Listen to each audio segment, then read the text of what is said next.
বেনাপোল স্থলবন্দর। বেনাপোল স্থলবন্দর বাংলাদেশের যশোর জেলার শর্ষা উপজেলায় অবস্থিত দেশের প্রধান ও বৃহত্তম স্থলবন্দর এবং এটি একটি গুরুত্বপূর্ণ আন্তর্জাতিক সীমান্ত চেকপোস্ট। ভারতের পশ্চিমবঙ্গের পেট্রোফুলের বিপরীতে অবস্থিত এই বন্দর দিয়ে বাংলাদেশ ভারতের অধিকাংশ পণ্য আমদানি রপ্তানি ও পাসপোর্টধারী যাত্রীরা নিয়মিত যাতায়াত করে থাকেন। এটি বাংলাদেশের বৃহত্তম স্থলবন্দর, যা বাংলাদেশ স্থলবন্দর কর্তৃপক্ষ দ্বারা পরিচালিত। ভারত থেকে আমদানি করা পণ্যের প্রায় 90% এই বন্দর দিয়ে আসে। 1971 সালে মহান মুক্তিযুদ্ধের সময় এটি ছিল 8 নম্বর সেক্টরের অধীনে।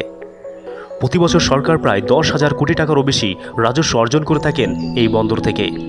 এছাড়াও বাংলাদেশ থেকে স্থলপথে গমনের প্রধান পথ যশোর বেনাপোল বনগাঁও কলকাতা ট্রাঙ্ক রোড। এই পথে প্রতিদিন শত শত ভ্রমণকারী চলাচল করে থাকেন।